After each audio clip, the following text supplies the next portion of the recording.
어떤 사람이 주께 와서 이르되 선생님이여 내가 무슨 선한 일을 하여야 영생을 얻으리이까. 예수께서 이르시되 어찌하여 선한 일을 내게 묻느냐. 선한 일은 오직 한 분이시니라. 내가 계명에 들어가려면 계명들을 지키라. 이르되 어느 계명이오니이까. 예수께서 이르시되 살인하지 말라, 간음하지 말라, 도둑질하지 말라, 거짓 증언하지 말라. 내 부모를 공경하라. 내 이웃을 자신과 같이 사랑하라 하신 것이니라. 그 청년이 이르되 이 모든 것을 내가 지키었사온데 아직도 무엇이 부족하니까. 예수께서 이르시되 내가 온전하고자 하시는데 가서 내 주를 팔아 가난한 자에게 주라. 그리하면 하늘에서 너와 함께 있으리라. 그리고 와서 나를 따르라 하시니. 그 청년이 재물이 많으므로 이 말씀을 듣고 근심하며 가니라. 예수께서 제자들에게 이르시되 내가 진실로 너희에게 이르노니 부자는 천국에 들어가기가 어려우니라. 다시 너희에게 말하노니 낙타가 바늘귀로 들어가는 것이 부자가 하나님의 나라에 들어가는 것보다 쉬우니라 하시니. 제자들이 듣고 몹시 놀라 이르되 그러면 너가 너를 얻을 수 있으리까. 같이 읽겠습니다. 예수께서 그들을 보시며 이르시되 사람으로는 할 수 없으나 하나님으로서는 다 하실 수 있느니라. 어떤 사람이 예수님께 와서 질문하죠. 우리가 어떻게 해야 영생을 얻을 수 있겠습니까? 마태복음에 등장하는 이 사람은 마가복음에도 나오고 또 누가복음에도 나옵니다. 근데 각각 이제 소개하는 그 신분이 다른데 어떤 청년이라고 하기도 하고 또 어디에는 관리라고 되어 있고 또 이제 어디에는 부자라고 이렇게 되어 있습니다. 도대체 이 사람의 정체는 뭘까요? 돈 많은 부자 관리죠. 돈 많은 부자 공무원이었습니다. 이 사람이 주님께 와서 내가 어떻게 해야 영생을 얻을 수 있겠습니까? 라고 묻습니다. 신명기 말씀에 사람이 하나님의 말씀에 하나님의 계명에 순종하면 그가 하나님이 주신 땅에서 그 생명이 길리라 라는 말씀이 있습니다. 유대인들도 다 알고 있는 말씀이었겠죠. 네가 계명을 지켜라. 그래야만 영생을 얻을 수 있다. 이 사람은 그러면 내가 어떤 계명을 지켜야 합니까? 라고 묻죠. 예수님께서는 살인하지 말라, 간음하지 말라, 도적질하지 말라, 내 부모를 공경하라, 내 이웃을 내 몸같이 사랑하라, 거짓 증언하지 말라. 이 10계명 가운데 있는 몇 가지 계명을 그에게 말씀을 하십니다. 이 사람은 자기가 생각하기에 나는 도둑질한 적도 없고 사람을 죽인 적도 없고 부모를 잘 공경하고 있고 내 소득의 일부를 또 떼어서 가난한 사람들을 돕는 일을 하기 때문에 그래서 나는 이 계명을 잘 지키고 있다라고 생각을 한 겁니다. 그래서 나는 이 계명들을 이 계명들을 모두 잘 지키고 있습니다. 이렇게 얘기를 하죠. 근데 예수님께서는 네가 만약에 온전히 이 계명을 지키려고 한다면 너의 소유를 다 팔아서 가난한 사람들에게 주어라. 그러면 너의 재물이 하늘에 쌓일 것이고 그렇게 되었을 때 빈손이 된다 하더라도 네가 그 후에 나를 따르면 그러면 네가 영생을 얻으리라. 이렇게 말씀을 하십니다. 이 말씀은 여기에서 예수님께서 이 사람에게 처음 하신 말씀이 아니라 어부들에게 한번 이 말씀을 하신 적이 있죠. 고기를 잡고 있던 베드로 안드레에게 그물을 버리고 나를 쫓으라. 내가 사람을 낚는 어부가 되게 하리라 라는 말씀을 하셨고 야고보와 요한도 그 아버지와 함께 그물을 손질하고 있을 때 그물을 버리고 나를 따라오라 라고 그렇게 말씀을 하십니다. 그때 제자들은 사실 가난한 어부였고 가진 것이라고는 그 그물밖에 없었기 때문에 아낌없이 그것들을 버리고 예수님을 따를 수가 있었습니다. 근데 문제는 이 청년은 갖고 있는 것이 너무나 많으니까 그것을 버리고 주님을 따르려면 포기해야 될 것이 너무 많았던 겁니다. 그래서 이 청년은 그 예수님의 말씀에 순종하지 못하고 재물이 많은 그 이유 때문에 근심하면서 자기 집으로 돌아가게 됐습니다. 그 청년을 바라보시면서 예수님이 제자들에게 부자가 천국에 들어가는 것은 낙타가 바늘귀로 들어가는 것보다 더 어렵다 이렇게 말씀하십니다. 그 얘기를 듣고 제자들이 경악을 금치 못하죠.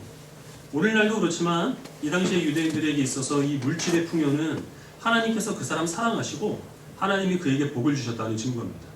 근데 그 누구보다 사랑하셔서 그리고 복을 주시는 이 청년이 천국에 들어갈 수 없다면 도대체 누가 하나님의 나라에 들어갈 수 있겠느냐 하는 것으로 이 제자들이 놀라고 있을 때 예수님께서 우리가 이제 마지막 30절 말씀에서 그러나 사람으로는 할 수 없으나 하나님으로는 다 할 수 있느니라 이렇게 말씀을 하신 것이죠.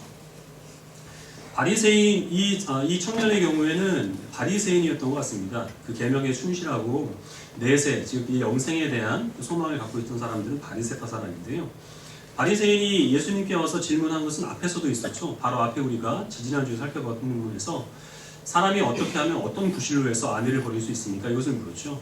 그때 바리새인이 물어봤던 것은 예수님을 함정에 빠뜨리기 위하여서 고의적으로 던진 질문이고 이 청년의 경우에는 마가복음을 보면 예수님께 꿇어 앉아서 질문을 했고 예수님께서는 이 청년을 사랑하사라는 그런 말씀이 있습니다. 그래서 이 청년은 정말 그 영생에 대한 어떤 그 갈급함 그리고 궁금증을 가지고 예수님께 나와서 이제 질문을 한 것으로 그렇게 보입니다. 근데 우리가 몇 가지 질문을 여기에서 좀 던져보고 생각을 해봐야 되는데 무엇이냐면 먼저 이 청년은 지금 구원을 얻었나요? 영생에 이르렀습니까? 영생에 이른다, 구원을 받는다, 천국에 들어간다 그것은 다 같은 말이죠. 이 청년이 나중에 예수님께서 죽으시고 부활하신 후에 예수님을 믿었으면 영생을 받았겠지만 이때 이 당시에는 이 청년의 경우에는 영생하고는 상관이 없는 상태이죠. 영생을 받지 못한 것으로 구원을 받지 못한 것으로 이 순간을 우리가 생각을 해야 됩니다. 그러면 이 청년이 구원을 받지 못한 이유가 예수님께서 말씀하신 대로 모든 소유를 다 팔고 주님을 따르지 않았기 때문에 받지 못한 것입니까? 다시 말씀을 드리면 이 청년이 만약에 예수님의 말씀에 순종을 해서 자기의 모든 소유를 다 팔아서 가난한 사람들을 돕고 그리고 예수님을 따랐다면 그가 행한 그 선행과 예수님을 따른 그 열정 때문에 열심 때문에 그가 그곳으로 구원을 받을 수 있었겠습니까? 그건 아니라는 거죠. 왜냐하면 그렇게 된다면 지금 그렇게 해서 주님을 따르고 있는 제자들은 예수님께서 십자가에 못 박이실 필요가 없이 지금 이미 구원을 받은 것이죠. 그리고 우리들에게도 예수님의 죽으심과 부활하심을 믿어라 라고 말씀하지 않고 우리의 모든 소유를 다 팔아라 그리고 주님께서 가신 그 길을 따라라 이렇게 말씀하실 겁니다. 그러나 그렇게 하지 않고 주님께서는 주님이 행하신 일들을 우리에게 믿으라고 말씀하시고 그 믿음으로 구원을 받는다 라고 말씀하시는 것이죠. 예수님께서 지금 여기에서 이 청년과 그리고 제자들에게 하시고자 하는 말씀은 이 청년이 가지고 오는 그 질문부터가 잘못되었다는 것이죠. 이 청년의 질문이 이것입니다. 내가 무엇을 하여야 영생을 받겠습니까? 중간에 있는 과정들을 우리가 다 건너뛰고 30절에서 예수님께서 하신 말씀을 그 질문에 대한 대답으로 그 청년에게 들려준다면 이렇게 되는 것이죠. 네가 무슨 짓을 해도 너는 너의 힘으로는 너의 능력으로는 영생을 얻을 수가 없다. 다만 오직 너를 위하여 하나님께서 행하신 그 일을 네가 인정하고 받아들이고 믿는다면 그 믿음으로 너는 구원을 얻을 것이다. 이렇게 말씀을 하시는 것이죠. 구원에 있어서의 근거는 우리에게 있지 않고 하나님께 있다는 것. 그리고 이 청년이 만약에 자기의 모든 소유를 다 팔아서 정말 예수님의 말씀대로 그렇게 가난한 사람들에게 나눠주고 주님을 따랐다면 주께서는 뭐라고 하시겠습니까? 이제 영생이 너에게 이르렀다. 이렇게 말씀하지 않고 너 사람을 미워하고 있지 않느냐? 이걸 물어보실 겁니다. 네가 만약에 마음으로 누군가를 미워하면 너는 지금 살인하고 있는 것이다. 그 살인죄를 해결하고 나를 따르라. 이렇게 말씀하셨겠죠.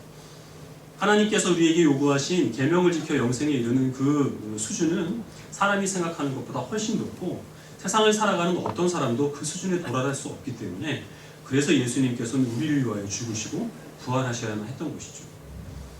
우리가 어렸을 때 즐겨 불렀던 복음송이 있죠. 돈으로도 못 가요 하나님의 나라. 그렇죠? 또 힘으로도 못 가고 지식으로도 못 가고 마음 착해도 못 간답니다. 이 복음송이 의미하는 바가 무엇입니까? 부자들은 다 지옥 가고 힘센 사람들 지옥 가고 똑똑해도 지옥 가고 착해도 지옥 간다는 얘기인가요? 그게 아니죠.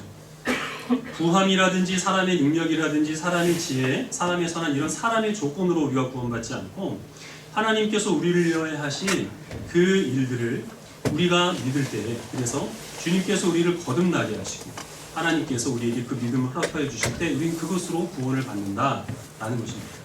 그런데 우리들은 본능적으로 믿는 사람들, 믿지 않는 사람들뿐만 아니라 믿는 사람들까지 하나님께서 우리를 위하여 행하신 일 때문에 우리가 구원받는다는 사실에 대해서 거부하고 싶은 마음들이 있죠. 우리는 본질적으로 교만하기 때문에 그렇습니다. 부자가 천국에 들어가는 것이 낙타가 바늘구멍에 들어가는 것보다 더 어렵다라는 이 말씀을 어떤 사람들은 번역을 잘못했다고 얘기를 합니다. 사실 여기에서 이 낙타는 낙타가 아니라 밧줄이라는 거죠. 헬라어로 보면 낙타하고 밧줄하고 거의 비슷한 단어를 씁니다. 낙타가 바늘구멍에 들어가는 건 불가능한 일이죠. 근데 밧줄이 바늘구멍으로 들어가는 거는 좀 어떻게 우겨넣으면 좀 될 것 같다는 거죠. 낙타보다는 좀 낫습니다. 또 어떤 사람들은 그 당시 예루살렘 성에 그 큰 성문이 아니라 성문 옆에 조그만 이제 개구멍 같은 문이 하나 있어서 사람들이 몸을 굽히고 숙이고 들어가야 되는 그 문이 있는데 그 문이 바늘구멍이라는 것이죠. 그래서 부자라고 하더라도 겸손한 마음으로 그렇게 살아가야만 그 겸손함으로 구원을 받는다 이렇게 얘기하는 사람도 있습니다. 그 모든 것들은 다 아무런 근거가 없는 것이고 어떤 것이 있는지 구원을 받을 수 있는 그 근거를 사람에게 조금이라도 여지를 남기기 위하여서 그런 식으로 몸부림을 치는 것이죠. 이 번역은 정확합니다. 사람의 부유함, 사람의 능력, 지혜로 그 누구도 그것으로 구원받을 수 있는 사람은 세상에 아무도 없다는 것입니다. 이것은 우리가 구원받아서 천국에 들어가는 것만 의미하는 것이 아니라 구원받은 성도들이 그 구원을 가지고 그 믿음을 가지고 세상을 살아가는 모든 것들을 다 의미하는 것이죠. 우리의 삶에 있어서 주도권은 누구에게 있습니까? 세상에게 있습니까? 아니면 재물에 있습니까? 우리 자신에게 있습니까? 우리 믿는 사람들은 우리 각자에게 있어서 우리 삶을 주관하시는 분은 내가 아니에요. 나의 운명을 좌우할 수 있는 어떤 사람도 아니라 하나님이라는 사실을 믿습니다. 하나님께서 우리를 주관하시고 주님께서 우리를 통치하십니다. 하나님께서 우리보다 앞서가시고 하나님께서 우리의 길을 예비하시고 하나님께서 뜻하신 곳으로 우리를 인도하시는 것이죠. 우리 그리스도인들은 거기에서 해야 될 일이 무엇이죠? 나를 향한 하나님의 뜻이 무엇인지를 겸손히 구하고 주의 뜻대로 우리가 순종하기 위해서 할 수 있는 노력들을 다하는 것이 우리가 해야 될 일이죠. 내 길을 내가 개척하면서 내가 이렇게 결정했으니 하나님 내 결정에 따라주시고 되도록이면 내 일에 협조해 주십시오. 이것이 우리 그리스도인들이 해야 될 일은 결코 아니라는 것이고, 주님께서 모든 소유를 다 팔고 그리고 나를 따르라 라는 말씀은 세상에 대한 소망이나 너 자신에 대한 기대들을 다 포기하고 온전히 나만 의지하고 따라올 때 영생이 너에게 약속된다 하는 말씀입니다. 그리고 그런 영생에 이르게 하시기 위해서 시험하기 위한 한 절차로 예수님께서는 모든 소유를 다 팔고 나를 따르라 라고 말씀하신 것이죠. 지금 예수님을 따르고 있는 제자들은 그 1차 관문을 통과한 것이고, 이 부자 청년은 그러지를 못했습니다. 그러지 못했던 중요한 이유가 무엇이라고 성경은 말씀하나요? 재물이 많아서. 그는 예수님보다 의지할 만한 것들이 많았기 때문에 좀처럼 예수님을 의지하는 믿음까지 나아가지 못하고 오히려 더 근심을 가지고 돌아갈 수밖에 없었다는 것이죠. 우리들은 지금 누구를 닮아 있습니까? 주님께서 우리들에게 말씀하실 때 우리가 세상보다 예수님을 더 의지하는 그러한 제자의 모습으로 살아가고 있나요? 그렇지 않으면 가진 것들이 너무나 많고 보이지 않는 주님을 의지하기보다는 내 눈에 보이고 내 손에 잡힌 것들을 더 의지하여서 섣불리 주님의 뒤를 따라가지 못하는 머뭇거리는 부자 청년의 모습으로 있나요? 구약 사사기에 보면 여러 명의 사사들이 나옵니다. 우리 초등 학생들한테 물어보겠는데요. 이 사사들 중에서 제일 힘이 센 사사가 누구죠? 좀 굵직한 목소리가 들리는데 초등학생들 대답을 해주세요. 누구죠? 예, 삼손이죠. 손이 3개여서 삼손입니다. 남들은 2손 가지고 싸우는데 삼손은 3손 가지고 싸우니까 당할 수가 없겠죠. 네, 삼손에 대한 말씀을 같이 한번 읽어보겠습니다. 사사기 16장입니다. 저 죄송스러운 마음이에요. 사사기 16장 18절부터 22절까지 말씀.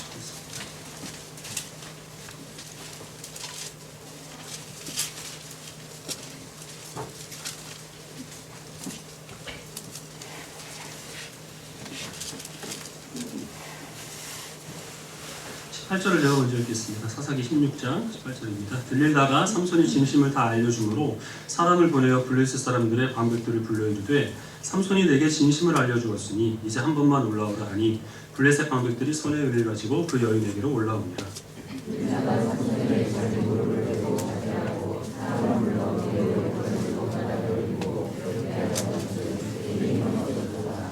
들릴라가 이르되 삼손이여 블레셋 사람이 당신에게 들이닥쳤느니라 하니 삼손이 잠을 깨며 이르기를 내가 전과 같이 나가서 몸을 떨치리라 하였으나 여호와께서 이미 자기를 떠나신 줄을 깨닫지 못하였더라.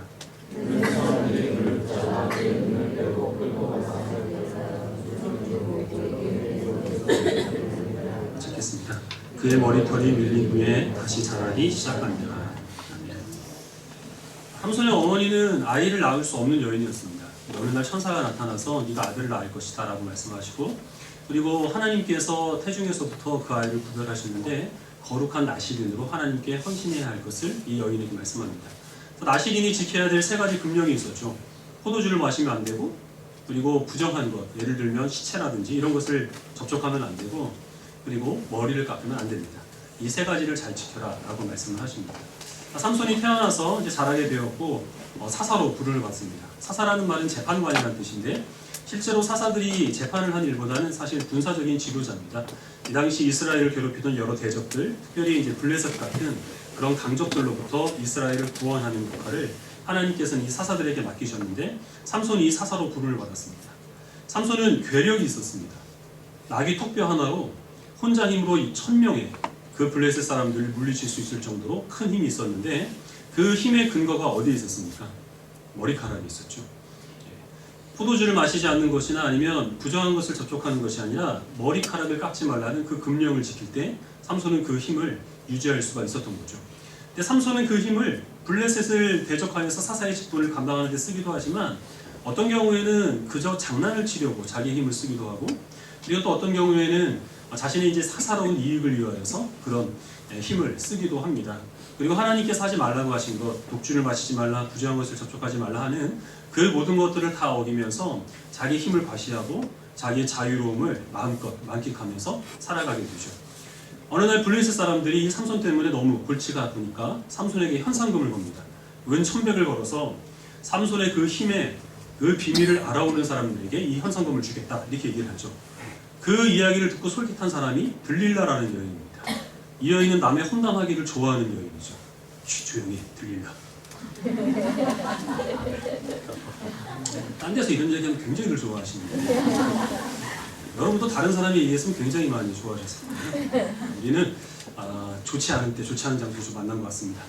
자, 이 들릴라가 삼손을 잘 꼬셔서 이 그 힘의 비밀을 알아내죠. 머리카락이 있다는 그 사실을 알아내서 자기 무릎에 잠들게 합니다. 그리고 블레셋 사람들을 불러서 삼손이 잠들어 있는 동안 그 머리를 빡빡 깎아버리죠. 그리고서 깨웁니다.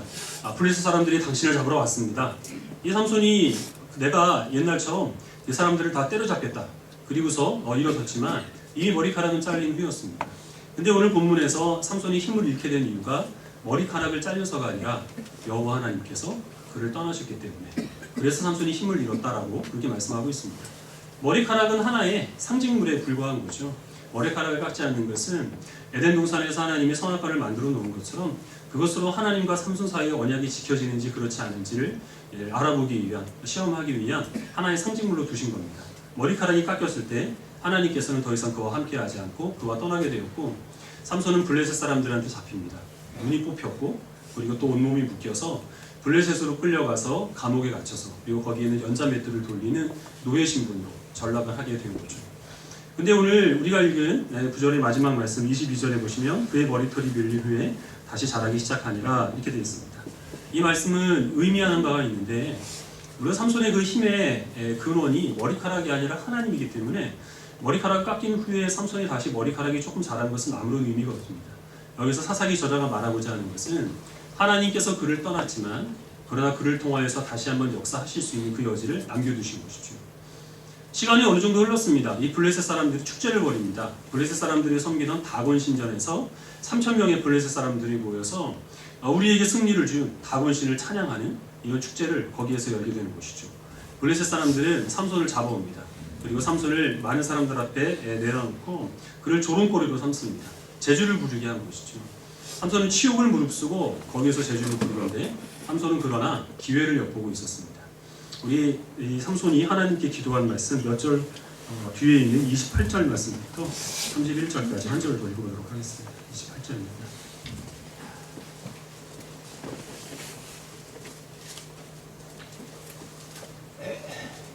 (28절을) 제가 먼저 읽겠습니다. 삼손이 여호와께 부르짖어 이르되 주 여호와여 구하옵나니 나를 생각하옵소서. 하나님이여 구하옵나니 이번만 나를 강하게 하사 나의 두 눈을 뺀 블레셋 사람의 원수를 단번에 갚게 하옵소서 하고,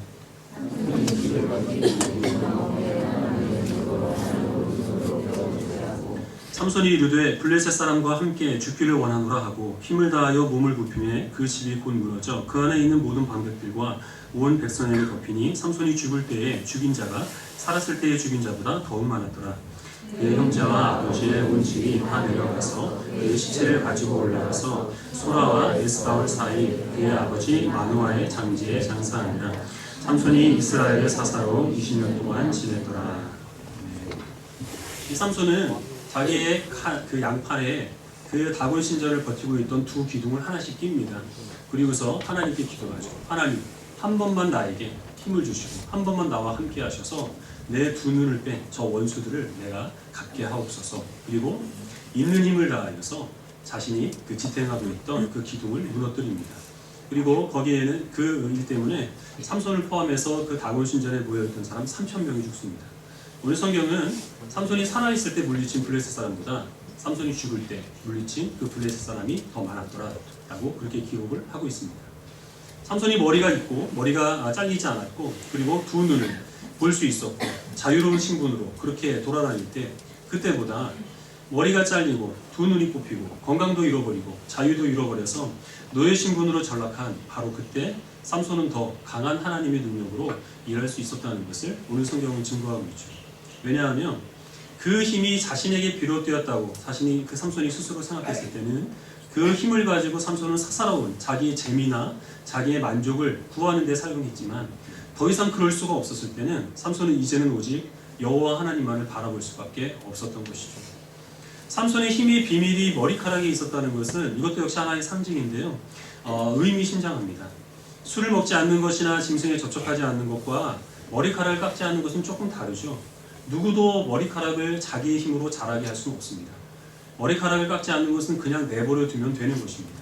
그거는 하나님께서 하시는 것이고 삼손의 힘은 즉 성도가 그리스도인으로 살아갈 수 있는 모든 능력은 자신의 힘으로 길러내는 것이 아니라 하나님께서 은혜로 허락하신 것이라는 사실을 여기에서 우리를 통하여서 하나님께서는 우리에게 알려주시는 것이죠.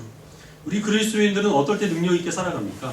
삼손처럼 머리 길고 힘있고 자유롭고 사살하는 신분이 있고 그럴 때 우리가 그리스도의 능력으로 살아갈 수 있습니다. 어떤 때냐면 그 모든 것들이 다 하나님의 은혜로 내게 주어지는 것이라는 사실을 우리가 겸손하게 인정할 때 그렇습니다. 그러나 그렇지 않으면 그 모든 것들은 다 헛된 것입니다. 반대로 우리에겐 아무런 능력이 없을 수 있습니다. 머리카락도 잘리고 자유로운 신분도 아니고 사람들에게 조롱거리로 전락이 되어서 남 앞에 재주나 부려야 되는 그런 신세로 살아가는 그런 성도들도 있습니다.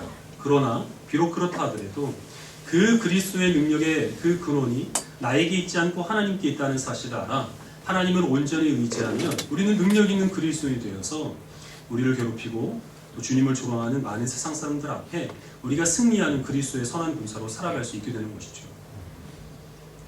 제가 대학을 졸업할 때만 해도 사람들이 그때 학생들이 갖고 있었던 한 가지 상식이 있었습니다.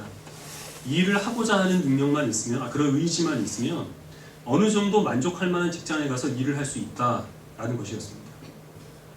그래서 우리는 사실 그렇게 열심히 공부하지는 않았습니다. 요즘 대학생들 보면 너무 바쁜데 그렇게 우리가 스펙 쌓기에 열중을 내고 사실 그렇게 대학 생활을 보내지는 않았고 그렇게 해서도 뭐 100%는 아니겠지만 한 80%나 90%는 일하고자 하는 그런 의지만 있으면 어느 정도 만족할 만한 직장에 가서 당연히 일을 할 수 있을 것으로 생각을 했습니다. 근데 졸업할 때쯤 되니까 그런 한 가지 상식들이 깨지게 됐죠. IMF가 터지게 된 겁니다. IMF가 터지게 되면서 어떤 일들이 일어나게 됐냐면 일을 하고자 하는 능력이 있어도 의지가 있어도 그리고 능력이 있어도 원하는 직장에 가서 일을 할 수 없게 된 사람들이 더 많게 되더라라는 것입니다. 그리고 모든 취업 준비생들이 다 선망할 만한 그런 이제 건실한 기업들이 하루아침에 무너지는 것을 목격을 하게 되고 거기에서 아무런 염려 없이 살아가던 평범한 직장인들이 정리해보다 그리고 조기 퇴직이다 하는 그런 이유로 하루아침에 일자리를 잃게 되는 일들이 일어나게 됐습니다.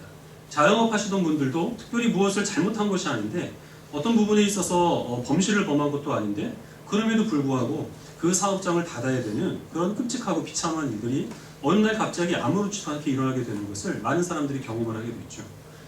IMF는 지나갔고 몇 년의 세월은 지났지만 우리들의 마음 가운데서는 그것이 한 가지 상처로 남아 있습니다. 어떤 흔적이 되냐면 우리들은 다 불안해하고 있습니다.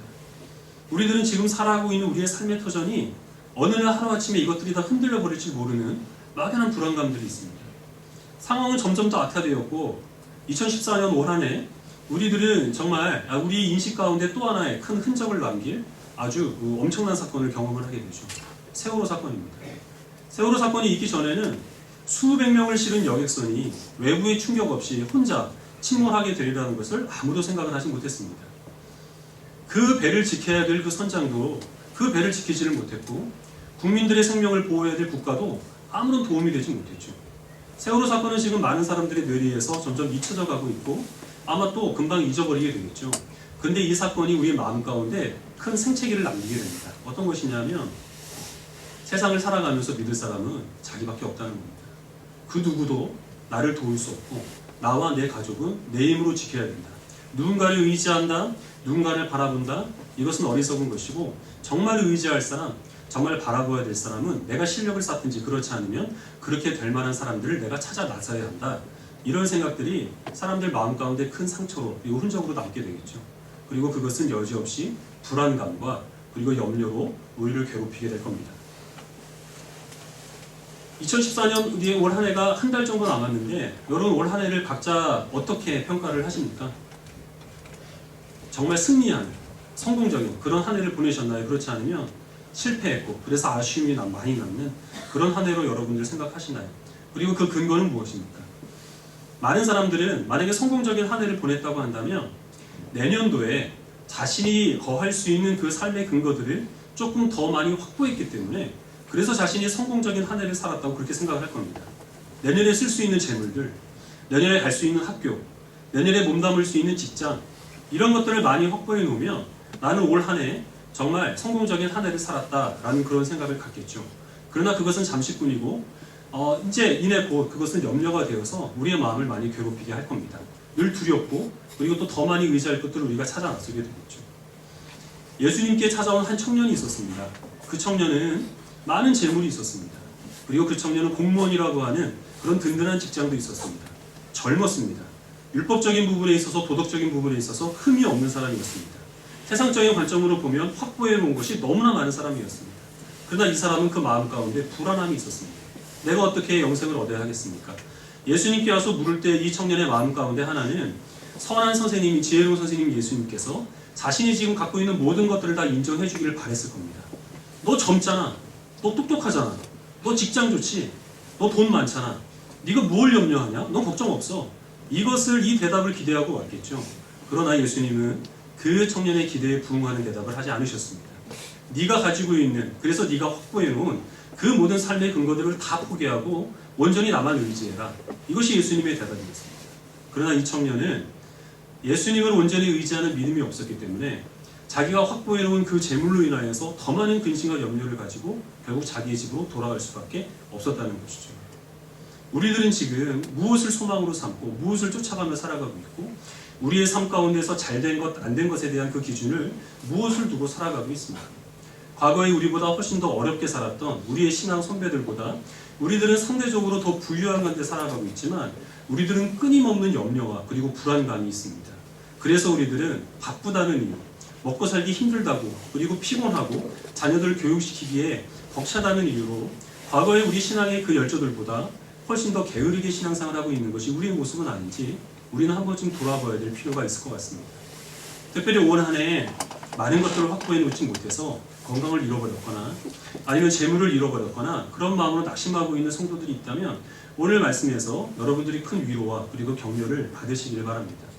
삼손이 능력 있게 된 때는 그가 머리가 길고 힘이 있고 자유롭고 그때가 아니라 오히려 많은 것을 잃어버렸을 때 예수님께서는 많은 재물을 가지고 주님께 나와서 그리고 주님께 질문을 한 이 청년들보다 모든 것을 다 포기하고 아무렇지도 않은 그런 가벼운 마음으로 주님을 따랐던 이 제자를 주님께서는 더 영생에 가깝다. 주님께서는 그에게 힘을 주시고 또한 그에게 세상을 이길 능력을 허락하여 주셨던 것처럼 그렇게 지치고 상하고 또 피곤한 마음을 가지고 하나님의 은혜를 간구하고 주의 능력을 구하는 그런 모든 성도들에게 하나님께서는 힘을 주시고 능력을 주셔서 2015년은 정말 하나님 앞에서 승리하는 삶을 살아갈 수 있도록 역사하여 주실 줄로 믿습니다.